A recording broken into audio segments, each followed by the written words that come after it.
If you think this is all a storm in a teacup, this could have the potential to either cause Dragon Ball to flourish or stop it entirely for good. This is kind of serious. No web anime, no TV anime, nothing. So hear us out. Oh boy, this might be a shakeup. Again, we say it might be one of those things because, as of right now, this is not the end of the matter, and there are still a lot of rumors and misconceptions going around about this whole sordid mess. It can go either way. We're all used to a certain level of ambiguity these days. There is more to be told, it's just they don't know how to tell it. And yet One Piece fans are eating good, but we Dragon Ball fans aren't. Now don't get me wrong, I'm happy that One Piece is flourishing right now, and I'm actually enjoying the live action Netflix series and plan to catch up with the anime once it's over. Never thought I would say that about a live action anime series, But Dragon Ball is a franchise that makes as much, if not more money globally for Shueisha and Toei. So what's up with all that? Not to mention Toriyama is the most inspired that he has been about Dragon Ball for years, so why would you want to squander that? We are talking about the likes of Akio Iyoku stepping down from Shueisha.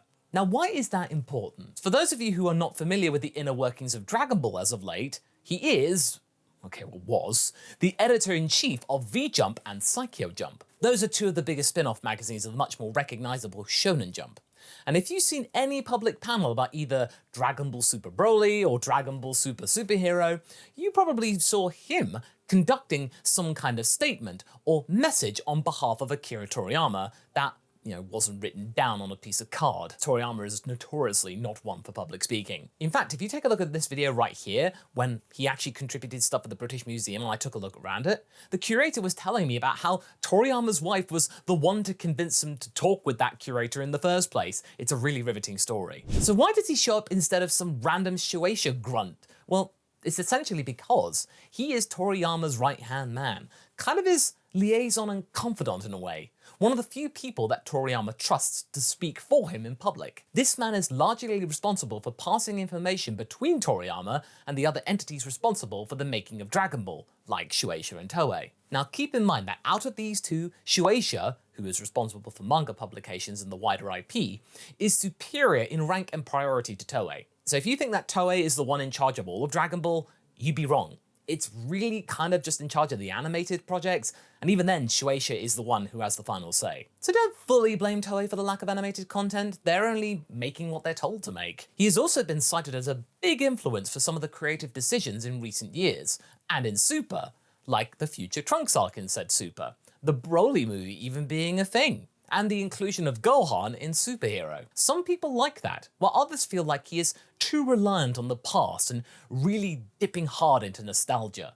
There is some truth to both of these claims, but at the end of the day, Dragon Ball is pretty much a corporate endeavor anyway, and to say that he is solely responsible for all of these decisions being made, these particular choices, would be a slight against all of the other hardworking people of the team. But what has become very clear in all sorts of mediums is that nostalgia sells. It tickles your lizard brain. I heard that phrase on Radio 1 the other day that I just dig it, so I like it, I'm gonna roll with it. Your lizard brain wants something more interesting, and nostalgia gives it to you. You recognize it. It kind of makes sense. Hark back to the older stories with tried and tested recognition, instead of trying to go down with something new that might not be popular or might not interest you.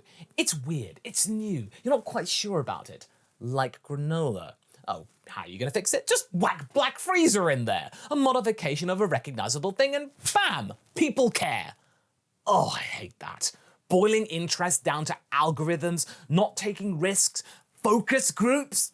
Ugh. And the idea in Pitch Bin, including the Broly movie, which several creative minds later chose to say that Iyoku was solely the guy in charge. But all that is actually a bit of a misnomer, as explained by Iyoku himself in his interview for the Dragon Ball official site on 29th of April 2018. We've heard that Toriyama-sensei will be involved with the new movie as well. Iyoku replies with yes. As with the previous outing Resurrection F, we had Toriyama-sensei write the scenario for the new movie. In the Dragon Ball Super television series, Toriyama-sensei plotted the main story, and I feel that it's important to maintain the arrangement of creating it alongside Toriyama-sensei from here on out. What sort of rapport did you have with Toriyama-sensei as he drafted the scenario? Iyoku replies with, we kept close contact, mainly through email, and meeting directly once every 2 months or so, as he made it for us. First, around the spring of 2017, we presented Toriyama-sensei with several different story suggestions for the new movie. I believe there were also suggestions that weren't in his strike zone at all, but using what we threw his way as a reference, we got him to come up with the story. Once it was set that we would be doing a story involving the Saiyans, it was quick. Compared to the continuous long story of the television series, if you have a 2-hour movie, it's easy to come up with a story that's set up and resolved in 2 hours. So it might have been easy for Toriyama-sensei's standpoint as well. Yes, Toriyama has his attention, and it definitely helped to get those elements across.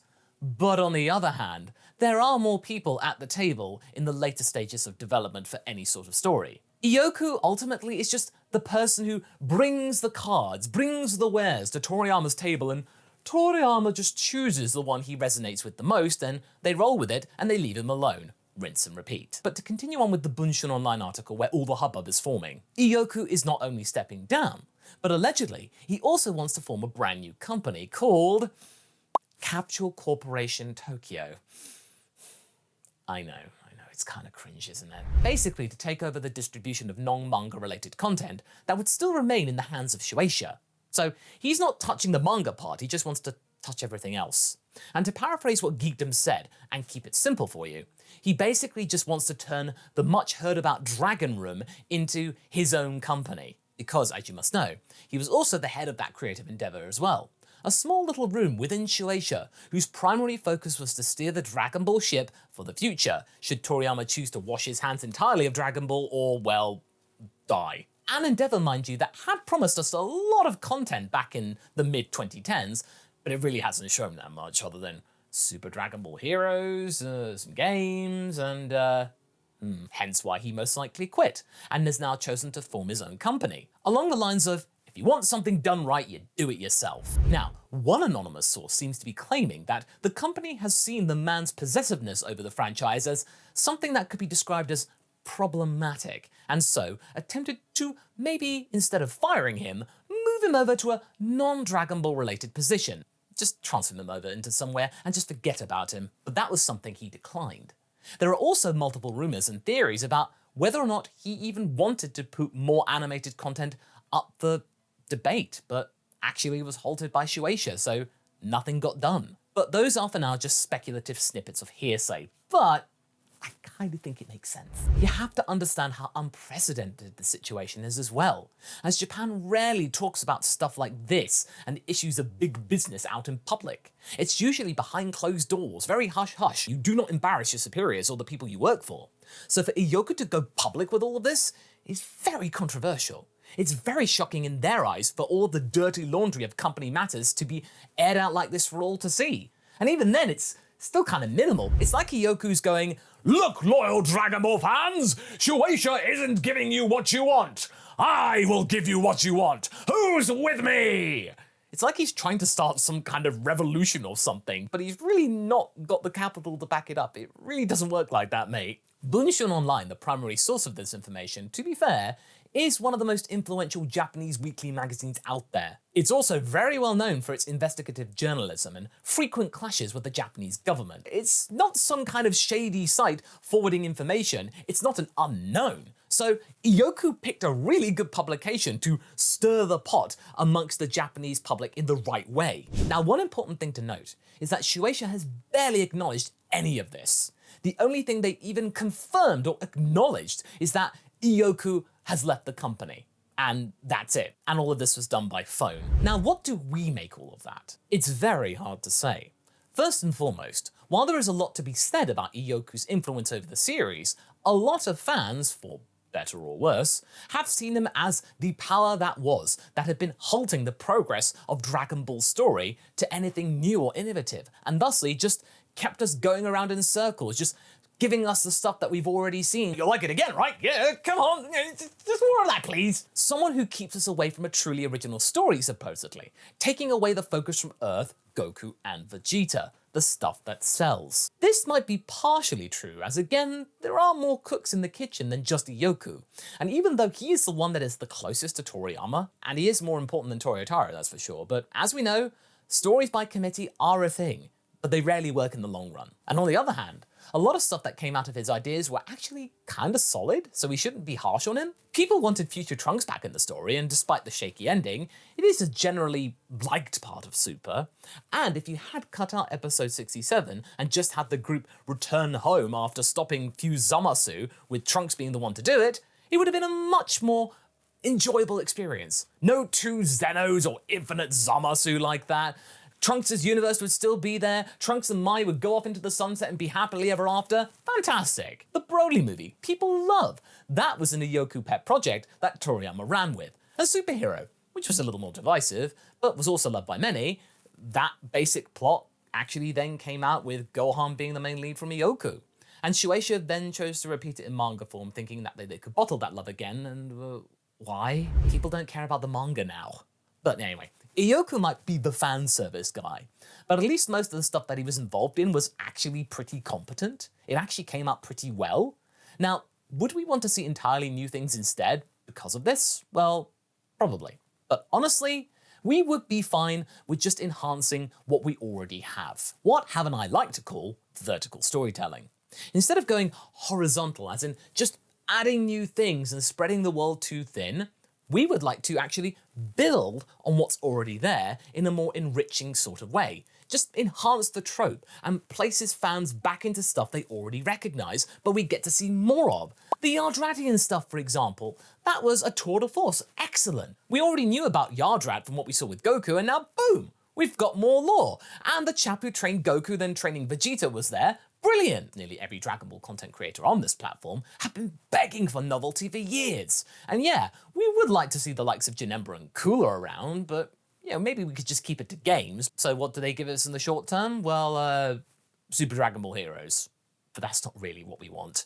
But what is the reality right now? Someone will have to replace Iyoku, and we honestly don't know how competent this person will be.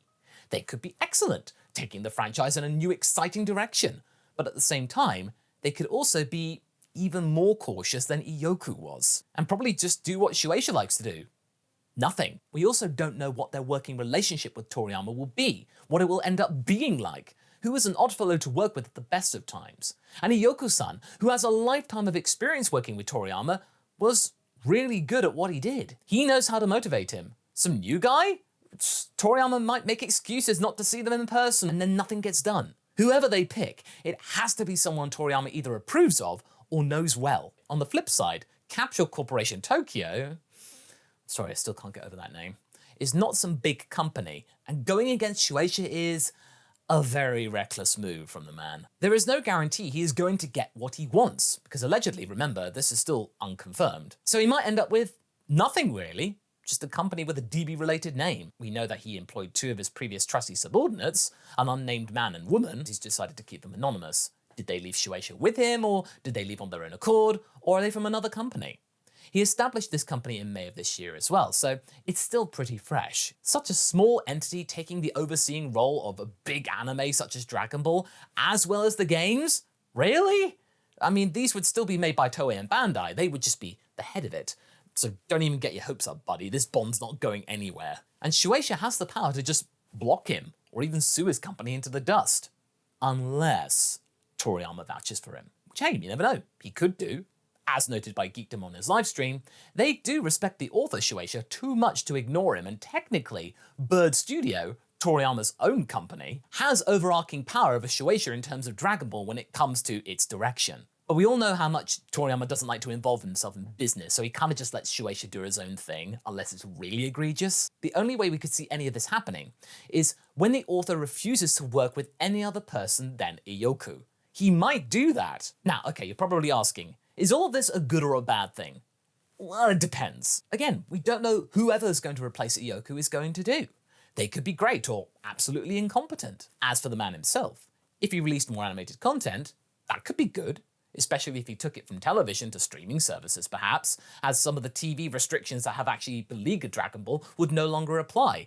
Standards and practices. We could have a more bloody Z-style Dragon Ball in the end of it if it's just web series. But anyway, it comes down to possibly having more Dragon Ball led by someone we do not know versus someone who had quite a bit of working ideas within the past that kinda worked well. Mind you, those ideas might not be the most creatively inventive, but they could still be decent. At the end of the day, it's still a matter of opinion, personal taste, and a lot of other elements that seem to still be moving around at this point. It's not quite concrete yet. It's understandable that people want new things and not constant reminders of the former greatness of Z because, well, Z exists. And some of these entities and projects are going to be pale shadows of their former selves, the original scenes, motives, and moments. On the other hand, making one man the face of those decisions and throwing darts at said face does not seem right at all. As for us, we just want more Dragon Ball anime, man. And not because it would boost the channel or anything like that, because really, there is more to tell. If only they went past Z and in a way that wasn't GT, that would be an easy catalyst for a new wave of Dragon Ball hype. Time skips are all the rage, and that was actually something that Dragon Ball kinda pioneered and made okay amongst the mangaka community with the 23rd Budokai. Before then, manga editors loathed popular characters changing at all and became unrecognizable. So when Toriyama wanted to age up Goku and remove his tail, Shueisha loathed this and begged him to reconsider via his editor. But he did it anyway, and well, the rest is history. The thing is, it's hard to say which one of these parties, Shueisha or Iyoku's new baby, are going to give this what we want, a new Dragon Ball project that isn't manga, game, and anime. If anything, this whole situation could not only explain the recent stillness of the franchise, but it could also prolong the wait that we have for the next animated project, so it could go two ways. More bickering, great. It's a great unknown and a very grey area, honestly. Dragon Ball has been a corporate endeavour for quite some time, and the more time that passes, just stonewalling us fans, the more it's being controlled by multiple company-related grunts and issues. One could argue that it was almost always like this in the case of the franchise, that it was never solely Toriyama's baby, and that various subjects and editors had their fingers within the pie. But honestly, the way businesses are run today, we don't need to tell you that everything has gone a little bit crazy. Iyoku is definitely not innocent in all of this, but we are not sure what the correct course of action is for the series going forward. Maybe neither is, maybe both are, with their individual pros and cons. The good thing though is that something is happening, and it might change the landscape a little bit.